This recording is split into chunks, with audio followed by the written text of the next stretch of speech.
ये श्लोक में ये बताया गया है कि पतन कैसे होता है। हम हमारी इस भौतिक जिंदगी में आकर के पतन कैसे होता है, ये श्लोक में कृष्ण भगवान साफ साफ ये बात कह रहे हैं।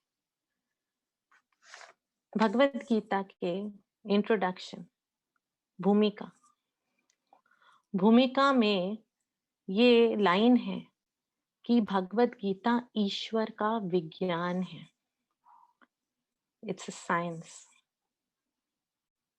तो ये सोचना है कि व्हाट इज साइंस। साइंस माने कि कोई भी चीज जिसका हमें माने हम पहले एक्सपेरिमेंट करेंगे, माने हम प्रयोग करेंगे। हिंदी का शब्द मैंने थोड़ा ढूंढा, तो प्रयोग करेंगे। फिर हम ऑब्जर्वेशन करेंगे। ऑब्जर्वेशन को हिंदी में पर्यवेक्षण कहते हैं। और लास्ट में हाइपोथेसिस माने कि परिकल्पना, जो उसका रिजल्ट निकलता है। तो इस श्लोक में श्रीला प्रभुपाद सारे एग्जाम्पल से ये बता देते हैं, और मैं आपको इसी तरह समझाऊंगी कि क्या चीज, व्हाट इज बीइंग एक्सपेरिमेंटेड, क्या प्रयोग हो रहा है, क्या ऑब्जर्व किया गया और उससे क्या निकल के आ रहा है। पूरा का पूरा भगवत गीता एक्चुअली वही है। इट्स अ साइंस, माने इट्स फुल प्रूफ। केवल यही नहीं कि भगवान कह रहे हैं, लेकिन श्रीला प्रभुपाद अपने तात्पर्यों द्वारा हमें ये समझाते हैं कि ऐसा होता है तो इसका ये रिजल्ट होता है, और जो मैंने कहा वो मैंने प्रूव कर दिया। तो थोड़ा बैकग्राउंड माने थोड़ा पहले क्या हुआ वो देखने उसकी जरूरत है। तो 7वें श्लोक में दूसरे अध्याय में गीता के सार में अर्जुन शुरुआत करते हैं जब वो बोलते हैं कि शिष्यस्ते हम साधिमाम त्वाम प्रपन्नम। कृष्ण भगवान, मैं आपके शरणागत हूं और मैं आपका शिष्य हूं, तो कृपा करके मुझे आप मार्गदर्शन करें। तो भगवान श्री कृष्ण 10वें श्लोक से शुरू करते हैं। और सबसे पहले कृष्ण भगवान ने क्या बताया, 10 से लेकर के 30 तक उन्होंने पूरी आत्मा के बारे में बताया हमें कि आत्मा और शरीर कैसे अलग अलग होता है। पूरी भगवत गीता अगर लाइन से हम पढ़ें तो हम सब ये देख सकते हैं कि कृष्ण भगवान बहुत ही लॉजिकल तरीके से हर चीज समझाते हैं। There is a flow. और हमें अर्जुन का स्तर भी समझना चाहिए। अर्जुन भी कृष्ण भगवान के सखा हैं, उनके काजिन हैं, एक भक्त है, और हमेशा हमेशा उनको कृष्ण भगवान का साथ मिला है, सानिध्य मिला है। तो जो लेवल पे कृष्ण भगवान और अर्जुन बात करते वो बहुत ऊंचा है। वो तो हमारा सौभाग्य है कि श्रीला प्रभुपाद ने हर चीज हमें एक्सप्लेन इतने अच्छे से कर दी है, तो हमें गुरु के माध्यम से थोड़ा बहुत समझ में आता है, और श्रीला प्रभुपाद की कृपा से। नहीं तो उन लोग का कॉन्वर्सेशन बहुत ऊंचे लेवल पे है।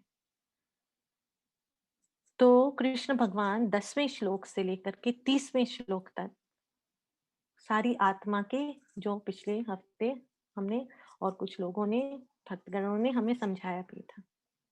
तो जब आत्मा के बारे में बता देते हैं, उसके बाद वो उसे बोलते हैं, उनको याद दिलाते हैं, अर्जुन को याद दिलाते हैं कि तुम क्षत्रिय हो और तुम्हारा धर्म है लड़ना। नहीं लड़ोगे तो बदनाम हो जाओगे, सब सोचेंगे कि तुम डर के भाग गए, तो इसीलिए लड़ो। जीत गए तो तुम्हें राज्य मिलेगा और नाम मिलेगा, और हार गए तो भी तुम मुक्ति प्राप्त करोगे, क्योंकि तुमने अपना धर्म निभाया। तो 31 से लेकर 31 से लेकर 38 तक उन्होंने उसे क्षत्रिय धर्म समझाया। क्षत्रिय धर्म समझाने के बाद 39 श्लोक से उन्होंने समझाना चालू किया कि निष्काम कर्म योग क्या होता है। और साथ साथ ही निष्काम कर्म योग में उन्होंने भक्ति का, ही इंट्रोड्यूस्ड भक्ति, और भक्ति के बारे में समझाते समझाते 51 श्लोक पे उन्होंने बोला कि मैं ही नहीं कह रहा, पर कितने ऋषिगण ऐसे हैं जिन्होंने ये मार्ग को चयन करके उन्होंने भगवान को मुझे प्राप्त किया। तो ये जो अध्याय है इसे गीता का सार इसलिए कहा गया है क्योंकि पूरी भगवत गीता 18 अध्याय में जो भी भगवान समझाते हैं वो सेकंड अध्याय में सब कुछ समझा देते हैं। और फिर 52 श्लोक में 52 में और 53 में कृष्ण भगवान ऐसा कहते हैं जिसके बाद अर्जुन प्रश्न फिर पूछते हैं। तो 52 में कृष्ण भगवान ये कहते हैं, मैं एक्चुअली इसका ट्रांसलेशन पढ़ती हूँ। जब तुम्हारी बुद्धि मोह रूपी सघन वन को पार कर जाएगी और तुम सुने हुए तथा सुनने योग्य सबके प्रति अन्य मनसक हो जाओगे, जब तुम्हारा मन वेदों की अलंकारमयी भाषा से विचलित ना हो और वो आत्म साक्षात्कार की समाधि में स्थिर हो जाए, तब तुम्हें दिव्य चेतना प्राप्त हो जाएगी। तो अब कृष्ण भगवान पर्सनली उसे बता रहे हैं कि जब ये सिचुएशन आएगा तब तुम्हें दिव्य चेतना प्राप्त हो जाएगी। अब ये देखिए कि अर्जुन कितना अच्छा प्रश्न पूछते हैं। अर्जुन पूछते हैं, स्थित प्रज्ञस्य का भाषा समाधिस्तस्य केशवा स्थितिधि की प्रभाषेता किम असेता व्रजेत किम। अर्जुन ने कहा, हे कृष्ण, आध्यात्म में लीन चेतना वाले व्यक्ति स्थित प्रज्ञ के क्या लक्षण है, वो कैसे बोलता है तथा उसकी भाषा क्या है, वो किस तरह बैठता और चलता है। माने ये सराहनीय इसलिए योग्य है कि अर्जुन एक एक बहुत ही अच्छा शिष्य है। उसने ना तो आत्मा के बारे में पूछा, ना उसने अपने कर्तव्यों के बारे में पूछा और ना उसने भक्ति के बारे में कोई क्लैरिफिकेशन दी। इसका मतलब क्या हुआ कि ही हैज एक्सेप्टेड, उसने सब चीज जो भगवान ने कहा उसे समझा, उसे माना, और now he is asking how, what does the person look like, how does he behave. तो ये एक डिसाइपल का, ये एक शिष्य का एक गुण देखने वाली बात है कि जहां अर्जुन ने भगवान श्री कृष्ण को अपना गुरु माना तो उनको बहुत ही ध्यान से हर बात सुनी, हर बात को एक्सेप्ट किया, हर बात का माने कि एक्सेप्ट करना माने उसे मानना, उसको अपने अंदर उतारना और फिर ये स्टेप लेना कि हाँ भाई अब ये कैसे हो सकता है और ये कैसे लगते हैं ये लोग। तो भगवान इसी का जवाब के में आगे हमें ये वाला श्लोक बताते हैं, which is ध्यायते विषयं पुंसां संगस्तेषुपजायते संगात् संजयते कामा कामात् क्रोधोऽभिजायते। अब ये टॉपिक क्यों इम्पोर्टेंट है और क्यों मैंने कहा कि इससे पतन का ये कारण है, क्योंकि इसमें श्रीला प्रभुपाद कहते हैं इंद्रिय विषयों का चिंतन करते हुए मनुष्य की उसमें आसक्ति उत्पन्न होती है और ऐसे आसक्ति से काम उत्पन्न होता है और फिर काम से क्रोध प्रकट होता है। तो द कीवर्ड, तो इंपॉर्टेंट चीज है इंद्रियों विषयन का चिंतन करते हुए। हमने अभी तक, हम जब भी लेक्चर सुनते हैं हम ये सोचते हैं कि हमें हमारे में डिजायर आता है तो हमें डिजायर से हमें हमें हम ये सुनते हैं हमें इंद्रियों को कंट्रोल में करना है। अब इंद्रियों को कंट्रोल में करना है, इंद्रियां क्यों अनकंट्रोल्ड है? क्योंकि डिजायर है, क्योंकि हमारे मन में इच्छाएं हैं। अभी जरा इच्छाओं पे विवेचना करते हैं from a scientific point. Okay, तो इच्छा भौतिक है कि आध्यात्मिक? कोई बता सकता है? भौतिक। और कोई? आध्यात्मिक भी हो सकती है माता जी। दोनों हो सकती है, भौतिक और आध्यात्मिक माता जी। जब हम इच्छा, श्रीला प्रभुपाद कहते हैं, ये श्रीला प्रभुपाद ने इस टॉपिक पे या ये वाले श्लोक पे लेक्चर दिया था 1968 में लॉस एंजलिस में, तो वही मैंने सुना। तो श्रीला प्रभुपाद कहते हैं कि इच्छा तो आत्मा का एक सिम्पटम है। इच्छा आध्यात्मिक है। शरीर मर भी जाता है तो इच्छा रहती है। इच्छा आध्यात्मिक जगत में भी है। तो ये जो कीवर्ड है यहाँ, इंद्रियों का चिंतन करते, इंद्रिय विषयों का चिंतन करते हुए मनुष्य को उसमें आसक्ति उत्पन्न होती है। तो इच्छाएं कैसे उत्पन्न होती है? जब हम चिंतन करते हैं उसके बारे में। Very very very important.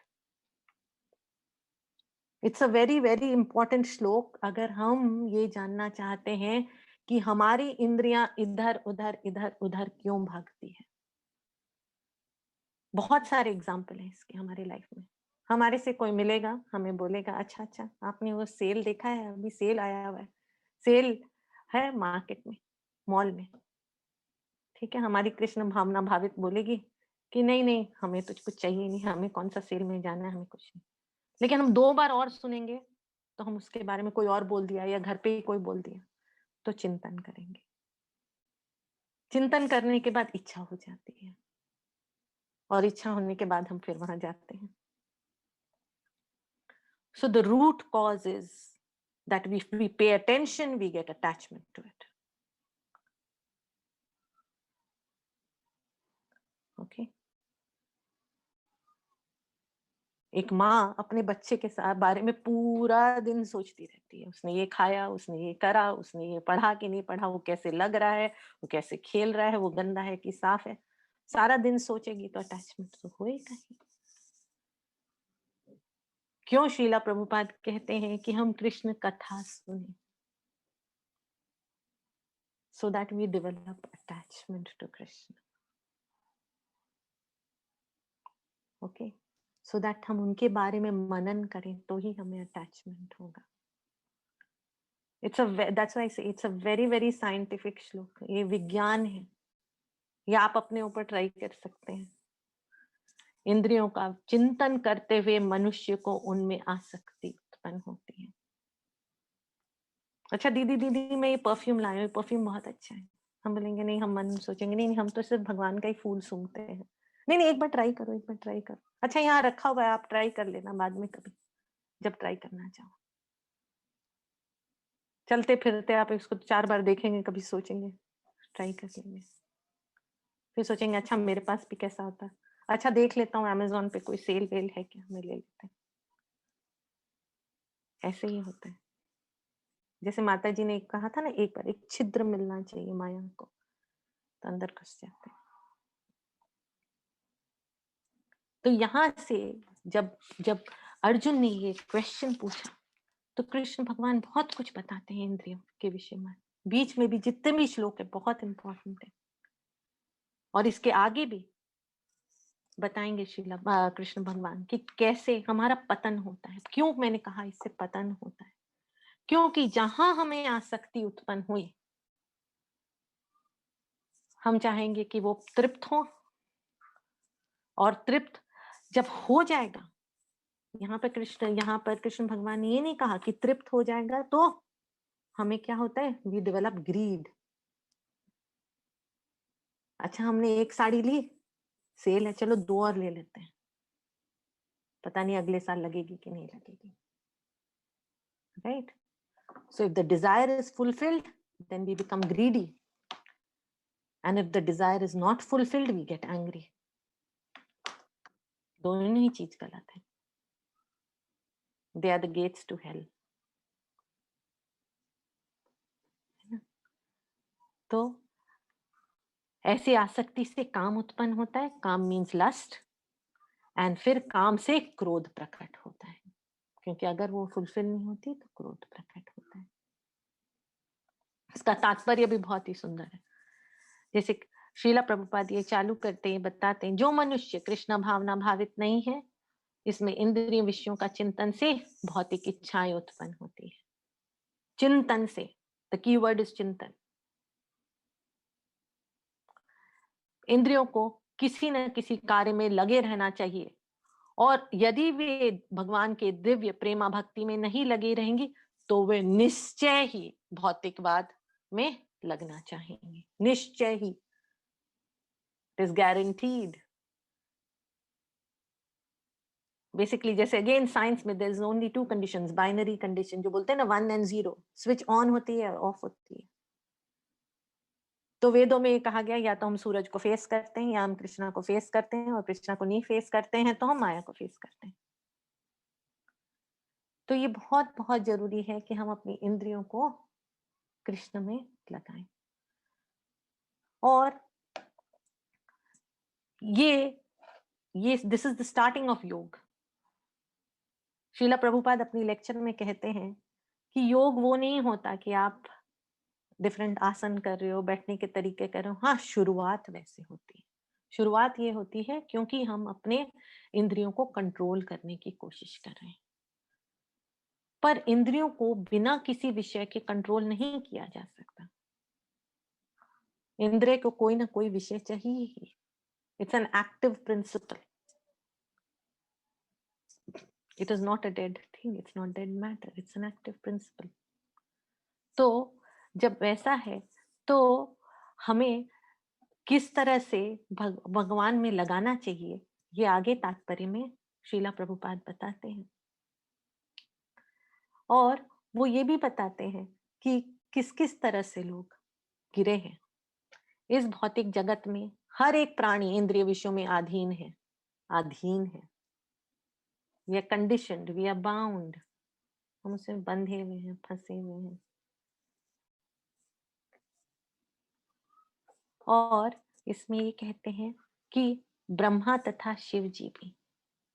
तो श्रीमद् भागवतम में इसका उल्लेख आता है कि कैसे शिव जी मोहिनी रूप के पीछे भागे थे, और Brahma ji he got attracted, वो उनकी बेटी सरस्वती माँ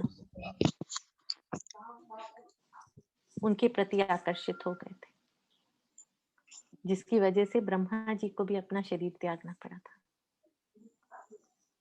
और भी इसके एग्जाम्पल्स हैं। अजामिल, अजामिल की कथा तो बहुत बार हम सब ने सुनी है कि अजामिल शुद्ध भक्त नहीं थे, लेकिन ब्राह्मण के पुत्र थे और सतोगुण में थे। लेकिन सिर्फ देख लेने से एक वैश्या को किसी के साथ संभोग करते हुए उनका मन विचलित हो गया था। विश्वामित्र मुनि वो कैसे विचलित हुए थे, कौन सी इंद्रियां धोखा दी थी, कौन बताएगा?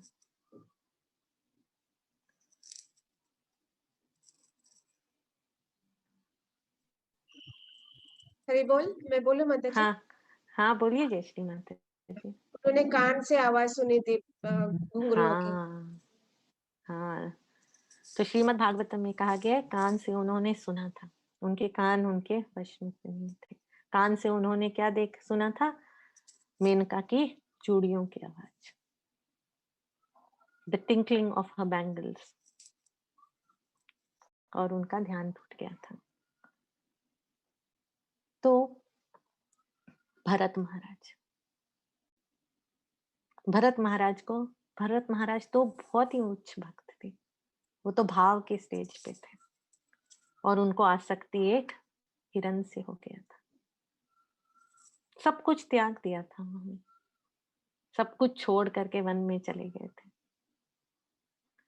क्यों हुआ था? अब इसमें भी भरत महाराज का आप देखिए, इंद्रियों का चिंतन करते, इंद्रिय विषयों का चिंतन करते।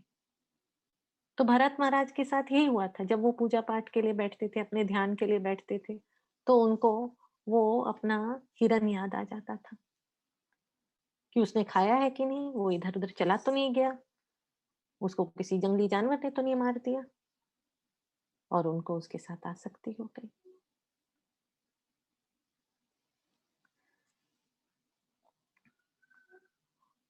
इस तरह से एक कथा मैंने ये भी सुनी थी लेक्चर में, ये भक्ति विकास स्वामी जी की लेक्चर में था कि रामायण में जब रामचंद्र जी को वनवास मिला, तो जब वो वन के लिए जाने के लिए तैयार हुए तो सीता माँ के साथ थे। तो उन्होंने अपना जब धनुष उठाया तो सीता माँ ने उनको एक कथा सुनाई। सीता माँ ने बोला कि ऐसे एक बार एक ऋषि था जिन्होंने बहुत दिन तक तपस्या की। और जैसे कि इंद्र भगवान ने कई बार ऋषियों का हाँ माने कि जो तप है उसको भंग करने के लिए जैसे विश्वामित्र के साथ किया, तो मेनका को भेजा। बोले इस ऋषि के लिए सीता माँ ने कहा कि इंद्र भगवान अपना एक बहुत सुंदर तलवार, एक ब्राह्मण बन करके या एक क्षत्रिय बन करके, मुझे पता नहीं, वो ला करके तलवार उस ऋषि को दिए और बोले इसे सुरक्षित रखना, मैं कहीं जा रहा हूं। तो वो ऋषि को वो तलवार से आसक्ति हो गई। वो तलवार इतनी सुंदर थी और उन्होंने अपना सारा तप वप छोड़ दिया, उस तलवार के ध्यान रखते थे। फिर एक टाइम हुआ जब उस तलवार को भी उठा ली और लड़ाई की, और इस तरह वो अपने तप से गिर गए। तो इसीलिए सीता माँ ने रामचंद्र जी को टोका कि कहीं आपको अपने धनुष बाण से आसक्ति ना हो जाए, तो वनवास में जा रहे। तो आसक्ति का कारण ये है जब हम उस पे ज्यादा ध्यान देते हैं, जब हम भौतिक चीज पे ज्यादा ध्यान देते हैं। और भौतिक चीज पे हम ज्यादा ध्यान क्या देते हैं? अपने इंद्रियों से देते हैं। तो इसके आगे श्रीला प्रभुपाद हमें सोल्यूशन भी बताते हैं। श्रीला प्रभुपाद कहते हैं, इस प्रकार तरुण भगवत भक्त हरिदास ठाकुर को माया देवी के अवतार ने मोहित करने का प्रयास करा, किंतु विशुद्ध कृष्ण भक्ति के कारण वे इस कसौटी में खरे उतरे। तो चैतन्य चरितामृत में इस कथा का वर्णन आता है कि जब हरिदास ठाकुर, जिनको हम नामाचार्य बोलते हैं, वो भी ऑर्डिनरी नहीं थे। जब वो 22-23 साल के थे, he was a young man, बहुत ही सुंदर देखने में। तो मुस्लिम होने के कारण वो एक बेनपोल बेनपोल नाम का एक गांव था, उसमें अपनी कुटी बना करके वो, जैसा कि 3 लाख हरि नाम रोज लेने का उन्होंने वचन लिया था, तो वो लेते थे, वो अपना वैसे करते थे। तो उस जो वो गांव था, उसका जो जमींदार था उसका नाम था रामचंद्र खान। अब रामचंद्र खान को ईर्ष्या थी वैष्णवों से, तो उसने सोचा कि मैं क्या करूं ऐसा कि इसकी बदनामी हो जाए और लोग थू थू करें। तो उन्होंने क्या करा कि अपने गांव के वैश्यों को बुलाया और बोला कि मैं चाहता हूं तुम में से कोई उसको अपनी तरफ आकर्षित करो, और फिर मैं अपने कांस्टेबल को भेजूंगा, और फिर दोनों जब पकड़े जाओगे तो उसकी बदनामी होगी। तो इस तरह से उन्होंने षड्यंत्र रचा।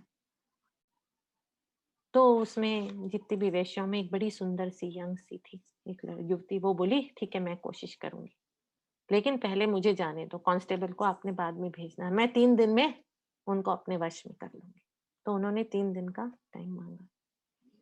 पहले दिन वो गई और हरिदास ठाकुर जी की कुटी के आगे बहुत सुंदर तुलसी का गमला था, तो उन्होंने तुलसी की परिक्रमा करी, खूब सज धज के गई थी।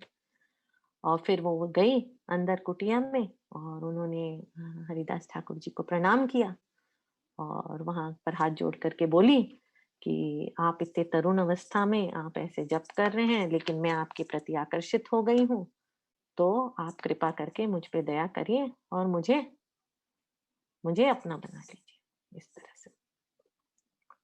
तो हरिदास ठाकुर जी भी बड़े विनम्र स्वभाव में बोले बोले कि देखिए मेरे को तो, मैं आपकी बात समझ सकता हूँ, लेकिन मेरा जब आज का खत्म नहीं हुआ है, तो आप, मैं खत्म होते ही I will attend to you.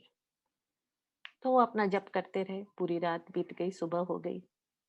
सुबह वो बोली कि ठीक है, मैं हरिदास ठाकुर बोले बोले मेरा तो देखिए जप नहीं खत्म हुआ, मैं क्या करूं? और वैश्या ने कहा ठीक है मैं जाती हूँ, मैं फिर आऊंगी। फिर दूसरे दिन वो पहुंची, दूसरे दिन भी वो वैसी परिक्रमा करी और हरिदास ठाकुर के पास जाके बैठ गई। तो वो बोले देखिए कृपा करिए, मेरा जब मैं कंप्लीट करता हूँ बस, फिर मैं बस आपको टाइम देता हूँ। फिर वो बैठ के पूरी रात सुनती रही जप, और हरिदास ठाकुर जप करते रहे करते रहे करते रहे, और उनका नाम नहीं खत्म हुआ था। तो वो बोले कि मैं माफी चाहता हूँ, आप कल आइए। तीसरे दिन वो पहुंची, तीसरे दिन वो बैठी और हरिदास ठाकुर बोले बोले ये महीना मेरे को ना, मैंने ये प्रण लिया है कि मैं 100 लाख टोटल करूंगा और आज महीने का आखिरी दिन है, मुझे जैसे भी खत्म करना हो, लेकिन मैं आपकी स्थिति समझ सकता हूँ, आज मैं जरूर आपको टाइम दूंगा।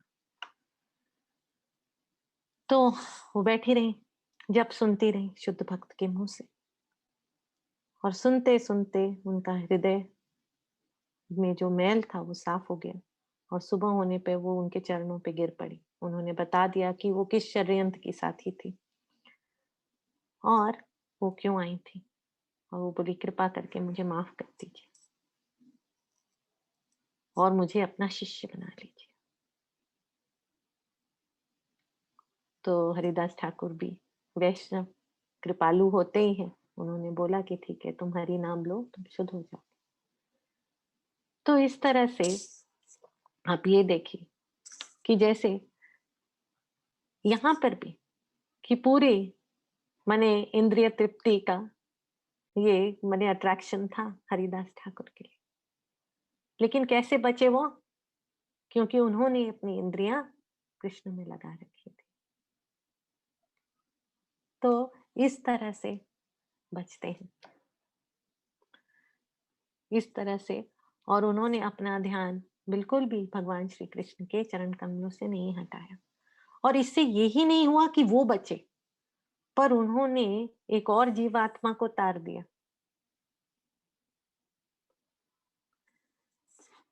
जैसा कि यमुनाचार्य के श्रीला प्रभुपाद आगे बताते हैं, जैसा कि यमुनाचार्य के उपर्युक्त श्लोक में बताया जा चुका है, भगवान का एक निष्ठ भक्त भगवान की संगति के आध्यात्मिक सुख का आस्वादन करने के कारण समस्त भौतिक इंद्रिय सुख को त्याग देता है। तो इसमें जो रेफरेंस है वो पिछले वाले श्लोक में है, जो अम्बरीश महाराज के बारे में है। तो यहाँ यमुनाचार्य जी का जो श्लोक है, उसका जो उसका जो अनुवाद है वो इस प्रकार है। राजा अम्बरीश ने अपना मन भगवान कृष्ण के चरण वृंदों पर स्थिर कर दिया, अपनी वाणी भगवान के धाम की चर्चा करने में लगा दी, अपने कानों को भगवान की लीलाओं को सुनने में, अपने हाथों को भगवान का मंदिर साफ करने में, अपनी आंखों को भगवान को स्वरूप देखने में, अपने शरीर को भक्त के शरीर का स्पर्श करने में, अपनी नाक को भगवान के चरण वृंदों पे भेंट किए गए फूलों की गंध सूंघने में, अपनी जीभ को उनके अर्पित तुलसी दलों का आस्वाद करने में, अपने पांव के जहां जहां भगवान के मंदिर हैं उन स्थानों की यात्रा करने में, अपने सिर को भगवान को नमस्कार करने में, तथा अपनी इच्छाओं को भगवान की इच्छाओं में पूरा करने में लगा दिया। और इन गुणों के कारण वे भगवान के मत पर भक्त बनने के योग्य हो गए। तो अम्बरीश महाराज एक आइडियल भक्त,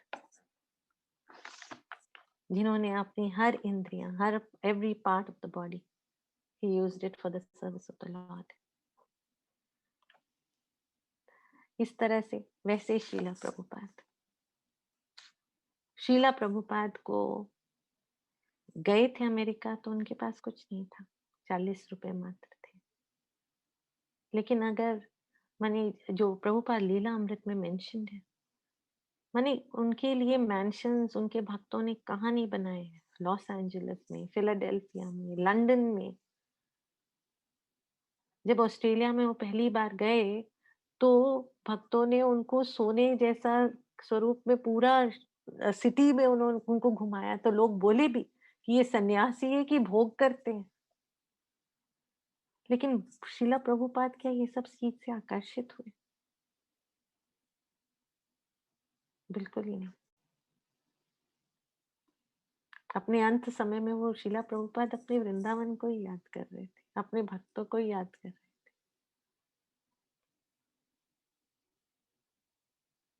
हम आगे अभय चरण में भी देखेंगे कि कैसे जब जुहू का मंदिर बन रहा था तो वहां भी जैसे हरिदास ठाकुर के साथ हुआ, तो वहां भी हुआ था कि षड्यंत्र रचा गया था। अभय चरण में ये है डिपिक्टेड कि बदनामी हो जाए ब्रह्मचारियों की वहां पर ऐसा नहीं हुआ। ऐसा क्यों नहीं हुआ? क्योंकि वो कृष्ण भावना भावित थे। तो इस श्लोक में फिर हम ये, और हाँ, श्रीला प्रभुपाद ये भी बताते हैं, श्रीला प्रभुपाद कहते हैं अपने लेक्चर में, लॉस एंजलिस वाले डिवोटी से कहते हैं कि हिमालय पे जा करके लोग अपना सोचते हैं कि हम ये कंट्रोल कर लिए, इंद्रियां कंट्रोल कर ली, आंख बंद कर लिए, ये नहीं खाया, ये नहीं देखा। बोले you just stand here in front of these deities and you are better than the people going to Himalayas. ताकि आप सिर्फ भगवान का दर्शन करते रहो और आप शुद्ध हो जाओगे, उनकी सेवा करते रहो और आपकी सारी इंद्रियां शुद्ध हो जाएंगी। और लेकिन शुरू इसको अपनी जीवा से करो। He said that is the secret. The secret is that your tongue should be purified first. वाचो वेगम मनसा क्रोधा वेगम जीवा वेगम उदर उपस्थ वेगम एतान वेगम विषेहित धीर सर्वपि मां पृथ्वीम शशिष्य। श्रील रूप गोस्वामी ने भी यही कहा है कि सबसे पहले जीभ को कंट्रोल करो, जो हम चैंटिंग से कर सकते हैं और भगवान का प्रसाद पा करके कर सकते हैं, प्रसाद सेवा करके कर सकते हैं। तो यही कहना था। एक सीक्रेट और बताऊंगी कि कई बार हम भक्तों के साथ या जो हम भक्ति के मार्ग पे चलने की कोशिश कर रहे हैं, लड़खड़ाते रहते हैं, तो हमारे को भी आसक्ति हो जाती है। हम भी ऐसी कंपनी में और कुछ होता है ना, तो हमें लगता है कि हाँ ट्राई कर लेते हैं, इसमें क्या है, इसमें क्या है। अगर हमें फिर भी पता हो कि हम अपनी इंद्रिय भोग की तरफ बढ़ रहे हैं, तो मालूम है किसको पुकारना चाहिए? अपने गुरु को पुकारना चाहिए। कृष्ण आपको फिर भी आपको जो चाहिए दे देंगे, लेकिन गुरु आपको रोक लेंगे अगर आप कहीं ऐसे जगह जा रहे। इसका बहुत छोटा सा उदाहरण प्रभुपाद लीला अमृत में है। प्रभुपाद एक जगह वो देते हैं, इनिशिएशन दे रहे थे, और यूएसएसएम में तो क्या होता है, वन वे टू सेलिब्रेट कि वो लोग डोनट खाते हैं ना, तो उनके जो इनिशिएशन वाली जगह के सामने ही डोनट का शॉप था, डोनट का। तो इनिशिएशन के बाद इनको पता था प्रभुपाद को कि सारे भाग करके वो डोनट की शॉप पे जाएंगे और खाएंगे डोनट। तो इनिशिएशन जहाँ खत्म हुआ, जैसा उन्होंने सोचा था, ये सारे डिसाइपल्स भागे डोनट के और प्रभुपाद पहले से वहां खड़े थे। तो प्रभुपाद बोले मैं तुम्हें नहीं खाने दूंगा। और प्रभुपाद बताते हैं अपने लेक्चर में कि ये सारे नॉन वेजिटेरियन खाते थे steaks, they used to have steaks and fried chicken, और ये अब खाते हैं इस्कॉन बुलेट्स।